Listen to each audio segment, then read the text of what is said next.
Let me read to you a description written by St. Peter Claver of a day in his life. Yesterday, May 30th, 1627, on the Feast of the Most Holy Trinity, numerous blacks were brought from the rivers of Africa, disembarked from a large ship. We, carrying 2 baskets of oranges, lemons, sweet biscuits, and I know not what else, hurried toward them. When we approached their quarters, we thought we were entering another Guinea. We had to force our way through the crowd until we reached the sick. Large numbers of the sick were lying on the wet ground, rather in puddles of mud.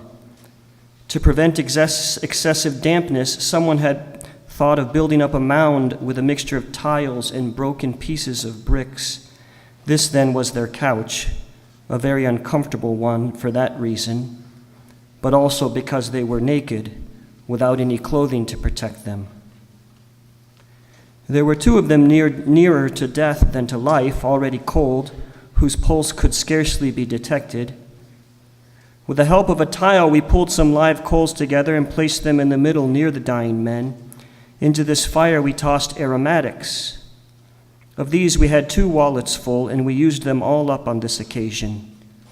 Then, using our own cloaks, for they had nothing of this sort, and to ask the owners for others would have been a waste of words, we provided for them a smoke treatment, by which they seemed to recover their warmth and the breath of life. The joy in their eyes as they looked at us was something to see. This is how we spoke to them, not with words but with our hands and our actions. And in fact, convinced as they were that they had been brought here to be eaten, any other language would have proved utterly useless. Then we sat, or rather knelt beside them, and bathed their faces and bodies with wine. We made every effort to encourage them with friendly gestures, and displayed in their presence the emotions which somehow naturally tend to hearten the sick. This is actually how St. Peter Claver spent every day. Once he arrived in the New World and he realized the terrible thing that was happening in the slave trade, and he realized he couldn't change the whole thing, but he decided every day that he would go to the boats that were coming in from Africa, and he would try to show the people love. Of course, 1/3 of the people had died on the boat on the way over, and so these boats were not at all pleasant places to go. The stench you can't possibly imagine, the sickness all around, people treated like animals. And St. Peter Claver rushes there.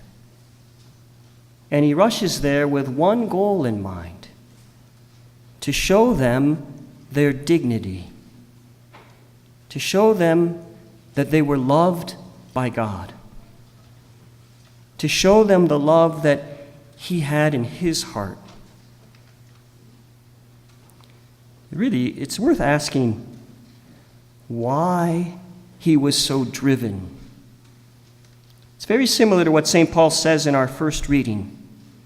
St. Paul says, "Although I am free in regard to all, I have made myself a slave to all, so as win over as many as possible. I've become all things to all to save at least some. All this I do for the sake of the gospel, so that I may have my share in it."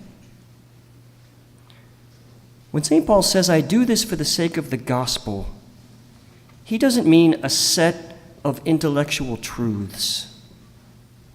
He doesn't mean I do this all because of some code of conduct that I've discovered is really a good way to live. St. Paul does this because he's discovered a person, Jesus Christ, who is really alive. And he's come to know in a real way Jesus Christ, and that love which he experienced through Jesus Christ drives him to show that love to others. It's the same thing that drove St. Peter Claver to go into those terrible conditions to show love. Last Sunday, our Holy Father, Pope Francis, canonized St. Teresa of Calcutta, who was very much like St. Peter Claver. Every day she would go to the slums of Calcutta and pick up dying people, and she would bring them to her home for the dying to show them love. The Hindus would mock her just as the whites mocked St. Peter Claver. Why do you do this? They're dying. Why do you try to show them love? Once one of the dying men, himself a Hindu, said to Mother Teresa, "I've lived like an animal, but here I am dying in your arms like an angel." Why did St. Teresa of Calcutta do this? Because she had come to know the love of Jesus, and it changed her, and she wanted to share that love. Brothers and sisters, why does St. Thomas Academy exist? Why does the cathedral in St. Paul exist? Why does the Catholic Church exist? Sometimes we get in our head that the Catholic Church or St. Thomas Academy, it's about learning a set of principles. It's about following a set of rules. It's about some code of conduct which we either decide to accept or reject. It's not. None of it exists for that reason. The reason the Catholic Church exists, the reason a Catholic school exists, is so that you might come to know Jesus Christ. And if you come to know him and experience him as real, it changes everything. You begin to discover who you were and why you were made.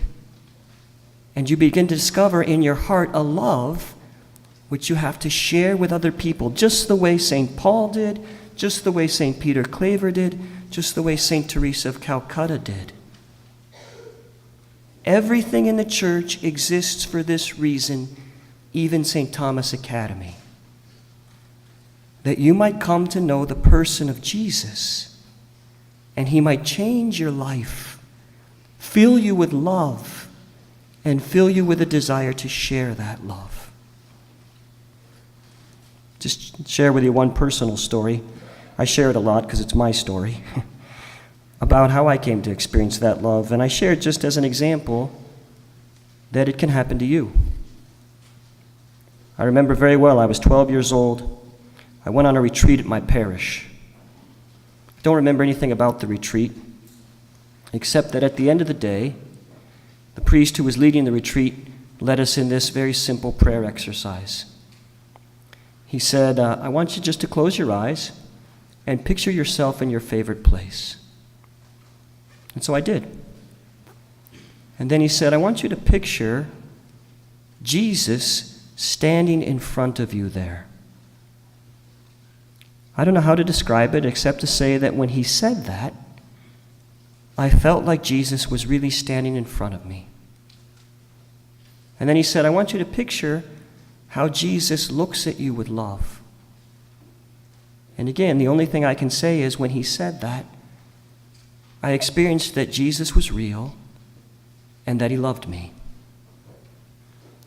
And then he said, picture Jesus reaching out to touch you. And again, I experienced that Jesus' love was something real that I could experience and know here and now. I remember it made such a big impact on me that I went home from that retreat. I went to my room and I closed the door because I was afraid somebody would hear me. And I jumped up and down and I said, Jesus is real and he loves me. And to this day, I can't deny that that experience was real. Jesus wants to show each of you that he's real and that he loves you. And if you'll open your heart to that experience, it'll change you. And then, like St. Peter Claver, like St. Teresa of Calcutta, like St. Paul, you'll find that you have to share that love with others.